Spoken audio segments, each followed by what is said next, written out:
Sehingga perbedaan yang sangat signifikan ini yang membuat kekristenan dan keyahudian menolak Muhammad sebagai nabi.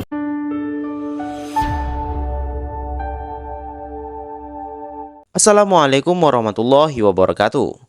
Dalam video kali ini, kita akan membahas tentang pernyataan oleh Elia yang menyebutkan alasan Kristen dan Yahudi tidak mempercayai bahwa Nabi Muhammad SAW adalah seorang nabi. Mari kita simak videonya. Sedangkan alasan yang terakhir adalah nabi harus menulis kitab. Menurut Matius 2 ayat 5, para nabi haruslah menulis kitab secara khusus dan terutama mengenai tema besar yaitu kedatangan dan nubuatan mesianik. Bahkan di dalam literasi keyahudian Poin pertama, dia menyebutkan bahwa Yahudi tidak mempercayai bahwa Nabi Muhammad SAW adalah seorang nabi. Apakah betul demikian? Ustadz Abdul Somad menyatakan bahwa sebenarnya dalam sejarah bahwa Yahudi telah mempercayai bahwasannya Nabi Muhammad SAW adalah seorang nabi. Namun, bagaimana kisahnya?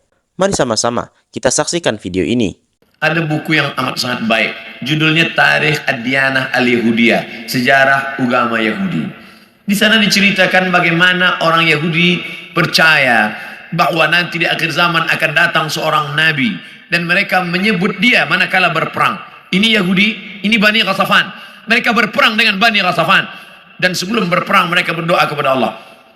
Ya Allah, tolonglah kami melawan Bani Ghatafan berkat nabi terakhir yang engkau utus. Sudah datangkah nabi terakhir itu? Sudah. Siapa dia? Muhammad sallallahu alaihi wasallam. Mana buktinya? Husain padri Yahudi. Dan dia ingin tahu apakah ini nabi terakhir itu. Dia intip dari balik pokok kurma. Manakala Muhammad SAW datang, Tala'al badru alaina. Yang lain menyambut Nabi Muhammad. Dia perhatikan dari jauh. Dia tengok tanda-tandanya. Selepas itu dia pun datang. Engkaulah Nabi terakhir. Ashhadu an la ilaha illallah wa ashhadu anna Muhammadan Rasulullah. Selepas itu Nabi robah nama dia menjadi Abdullah bin Salam. Dia pun masuk ke rumah Nabi. Tak lama selepas itu datang orang Yahudi ramai-ramai. Nabi bertanya kepada mereka, kamu kenal dengan Husain? Kenal. Siapa Husain? Padri kami. Siapa Husain? Anak orang baik. Husain adalah orang baik, anak orang baik, keturunan orang baik. Apa kata Nabi? Husain sekarang ada dalam rumahku dan dia sudah Islam.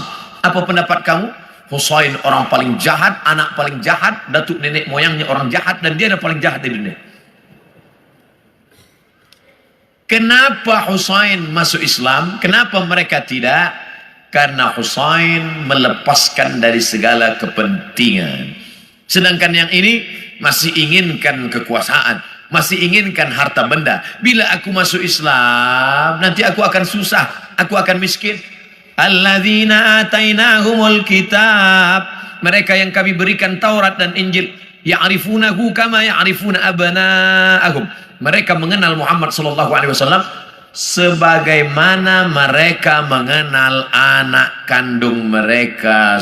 Dari kisah tersebut menegaskan bahwa benarlah firman Allah Subhanahu wa taala yaitu surah Al-Baqarah ayat 96. Dan sungguh kamu akan mendapati mereka yaitu kaum Yahudi manusia yang paling loba kepada kehidupan yaitu di dunia. Dalam kisah tersebut Qusay mempercayai bahwa tanda-tanda kenabian terlihat ada pada diri Muhammad bin Abdullah. Namun, karena sifat Yahudi yang tamak akan dunia, mereka takut mempercayai akan Nabi Muhammad SAW sebagai nabi. Karena mereka berpikiran ketika mereka masuk Islam hanya akan merugikan mereka saja. Selanjutnya, kita akan membahas pernyataan Elia yang kedua. Kita simak videonya. Menurut Matius 2 ayat 5, para nabi haruslah menulis kitab secara khusus dan terutama mengenai tema besar yaitu kedatangan dan nubuatan mesianik. Bahkan di dalam literasi keyahudian mereka mengenal yang disebut dengan Nefim yang termasuk di dalam tanah mereka yang berarti kitab para nabi. Artinya para nabi haruslah menulis kitab. Demikian juga dengan keyakinan kekristenan. Hal ini berbeda dengan keyakinan teman-teman muslim, di mana Nabi Muhammad tentu tidak menulis kitab, namun menerima wahyu dari Tuhan yang disampaikan melalui perantaraan Jibril. Sehingga perbedaan yang sangat signifikan ini yang membuat kekristenan dan keyahudian menolak Muhammad sebagai nabi. Berbeda keyakinan untuk mempercayai nabi. Ia menyebutkan bahwa seorang nabi haruslah bisa menulis kitab. Di dalam Islam sendiri, Nabi Muhammad SAW sendiri mempunyai sifat ummi, yaitu tidak bisa membaca dan menulis. Namun, ini bukanlah suatu kekurangan. Malahan, ini adalah suatu mukjizat yang diberikan Allah Subhanahu wa Ta'ala. Para pemirsa MATV, apa itu ummi? Mari kita saksikan bersama video ini. Di video kali ini saya sengaja stick video beliau dengan statement yang dia keluarkan mengatakan bahwa alasan Yahudi dan Kristen menolak Nabi Muhammad SAW. Ini harus diverifikasi. Kenapa?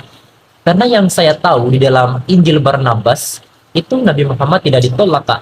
Ya, itu harus dicari tahu. Kemudian statement yang kedua, beliau mengatakan bahwa syarat seorang nabi itu harus bisa nulis kitab. Nah, ya mungkin itu adalah paradigma menurut apa yang dia baca, itu merupakan asumsi teologisnya dia. Tetapi Kak, kalau di dalam keyakinan kami orang-orang Islam, memang Nabi Muhammad itu adalah sosok yang ummi. Dia tidak bisa menulis, dia tidak bisa membaca. Tapi ada alasannya kenapa dia harus seperti itu. Ada skenario memang yang sudah diatur oleh Tuhan. Kenapa? Karena pada zaman dulu memang sudah banyak ahli sastra, ahli syair di tanah Arab. Nabi Muhammad ini adalah orang yang tidak mengerti tentang sastra, tidak mengerti tentang syair. Jadi memang dia adalah sosok yang ummi. Dia diajar langsung oleh Tuhan. Andaikan pada saat itu Nabi Muhammad SAW adalah sosok yang pintar syair, dia pintar sastra, pasti orang-orang tidak akan percaya terhadap Al-Quran. Dan orang-orang akan mengatakan bahwa Al-Quran itu adalah hasil rekayasa beliau, sesuatu yang dia tulis, syair yang dia tulis. Nah, itulah yang menjadi alasan kenapa Nabi kami Muhammad SAW ditakdirkan, diskenariokan oleh Tuhan supaya dia tidak tahu menulis dan membaca. Jadi semua isi Al-Quran itu dia hafal.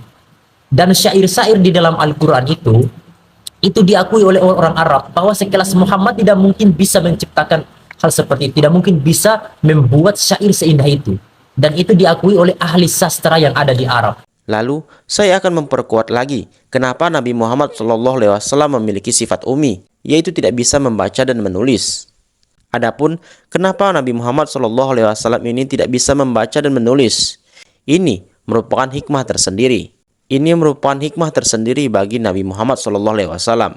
Hikmah yang seperti apa yang dimaksudkan? Maka dari itu, kita akan bersama-sama menyaksikan video dari Ustadz Adi Hidayat berikut ini.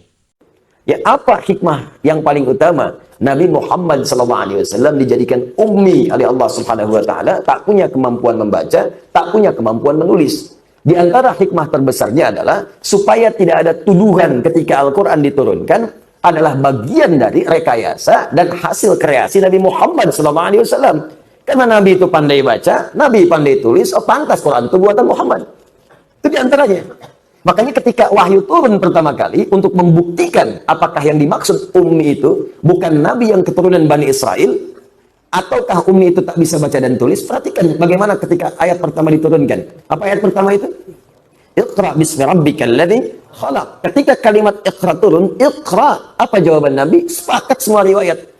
Saya ulang ya, sepakat semua riwayat. Mutawatir sifatnya. Jawaban Nabi pertama kali, ma ana biqari. Ma ana biqari. Saya betul-betul nggak bisa baca. Itulah beberapa alasan yang harus diketahui oleh Elia, bahwa sifat ummi adalah suatu mukjizat yang diturunkan oleh Allah Subhanahu wa Ta'ala kepada Nabi Muhammad SAW. Semoga video ini bisa mencerahkannya dan kita semua. Terus saksikan video-video kita selanjutnya.